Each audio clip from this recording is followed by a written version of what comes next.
After my natural delivery, I was diagnosed with pelvic relaxation that left me with almost no muscle tone down there. My husband, whose size was completely mismatched with my condition, refused to sleep with me anymore. When my father-in-law found out, he cornered me in the bathroom with a dark, knowing look. He confessed to suffering from acromegaly and suggested we might be a perfect physical match. That evening, I made a point of putting on a pair of black sheer stockings, but my husband, Gordon Rudd, claimed that he had a lot to deal with at work, so he grabbed his pillow and went to the study. I was so upset that I was on the verge of tears. The baby's already 3 months old, and you've only touched me once since then. I have needs too. Don't you know you have a problem? Please, just satisfy me this once. I'll squeeze tighter this time. Tighter my foot, give me a break. You're too loose for me to feel anything. I'd get more out of my hand, and you'd better take my advice and have Dad take a look at you as soon as possible. As he walked away without hesitation, I could no longer hold back my tears. In the end, I could only blame myself. After all, I had no right to resent Gordon. My husband and I used to be deeply in love. We had always been satisfyingly intimate. 3 months ago, I gave birth to twins through natural delivery. My birth canal tore during labor. I needed more than a dozen stitches. After that, everything down there became unbearably loose. Our intimacy took a massive hit. My husband slept with me only once after the birth, then flatly refused to do it again. These past few weeks, I had been making do with eggplants, cucumbers, and stuff, but as big and thick as those things were, they could not compare to a real, warm man. If anything, they only made my cravings stronger. That night, I was so desperate, I swallowed my pride and begged my husband again. However, not only did he refuse me outright, he once again told me to find time to see his father for treatment as soon as possible.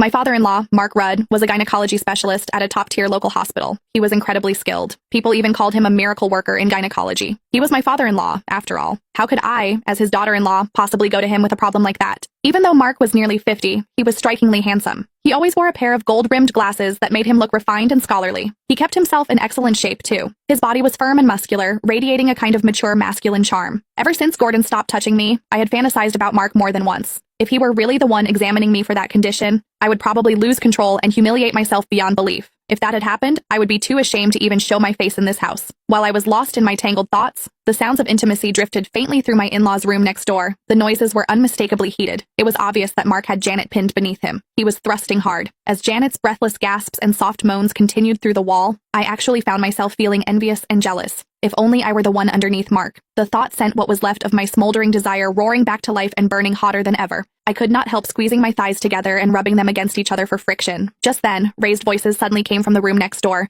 Janet was loudly protesting. Mark's voice followed. He was coaxing her. I was stunned. Apparently, Mark was so vigorous that Janet could not handle it anymore. She refused to continue, no matter how much he lowered his voice and begged her. "You're enormous, and you go on for over an hour every time. If you really want it that badly, go find a prostitute." God, over an hour, that must feel incredible. Some people were dying of thirst while others drowned. Mark's size and stamina were astonishing, yet Janet treated it like a burden. Meanwhile, I was empty and aching with need, yet Gordon would rather take care of himself than touch me even once. The world really was not fair. With a sigh, I climbed out of bed and padded miserably to the guest bathroom in the living room.